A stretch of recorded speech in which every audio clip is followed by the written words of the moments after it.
शुभ दुपार मंडळींनो. तर आता दुपारचे वाजलेले आहेत 4 आणि गावामध्ये आहे नगर प्रदक्षिणा. कसली नगर प्रदक्षिणा वनिता? पालखी सोहळा आहे.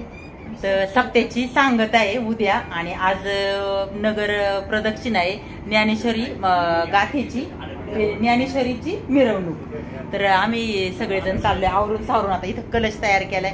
आता वनिता घेते डोक्यावर. आता आम्ही निघालेलो आहे. तर चला मिरवणूक आलेली निघलीच असणार आहे आता मंदिराजवळ. तर जातो आम्ही पटपट. इकडे आपल्या आई पण बसलेल्या आहे निवांत. चला येऊ काय आम्ही हा. तर मंडळींनो पालखी सोहळा आलेला आहे आता मंदिराजवळ आणि रस्त्यात बघा मोठ्या मोठ्या रांगोळ्यांचं देखील काढण्यात आलेले आहे. ते आवाज येते आपल्याला. आपली पालखी सोहळा येत आहे. जागजागी अशा रांगोळ्या काढण्यात आलेल्या आहे आणि सगळं श्रेय रांगोळ्यांचं जात आहे आपल्या आणि प्रांजल आणि आपली दीदी. तर घामाघूम झाले तेवढी मोठी रांगोळी काढता काढता. तर छान अशा जागोजागी रस्त्याच्या कडेला रांगोळ्या काढण्यात आलेल्या आहे.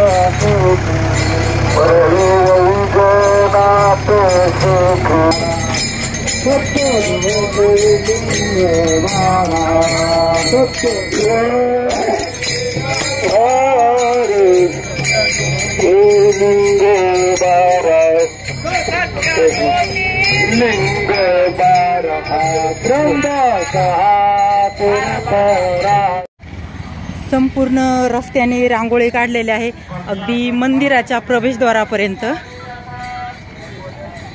दिवसभर सर्व भाविक भक्तांची दर्शनासाठी वर्दळ आहे. त्यामुळे रांगोळी जरा पुसट झालेली आहे. परंतु सकाळपासून अगदी सर्वदे भावनी छान हे रांगोळीचं चित्रीकरणाचं काम केलेलं आहे. तर पूर्ण अगदी मंदिराच्या प्रवेशद्वारापर्यंत आपल्याला ही रांगोळी पाहायला मिळतीये. आता आपली पालखी जवळजवळ मंदिराच्या प्रवेशद्वारापर्यंत पोहोचलेली आहे.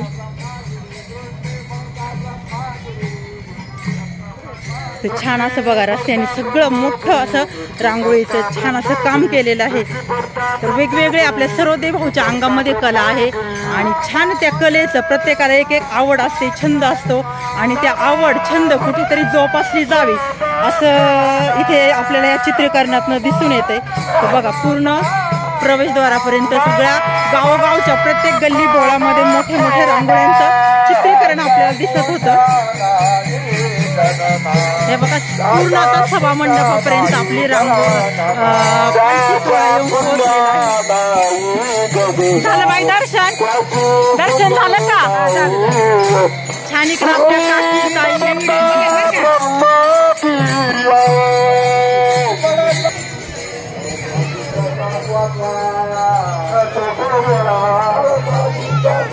तर महिला वर्गाच्या छान छान आता इकडं फुगड्या रंगलेल्या आहेत. ते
महाशिवरात्र असल्यामुळं खिचडी, झिरकं आणि तिखट मिरची आणि राजगिऱ्याचे लाडू असं आजचा महाप्रसाद आहे. आणि सगळ्या मंडळींच्या आनंदात आता महाभोजनाचा प्रसादाचा सगळेजण लाभ घेणार आहेत.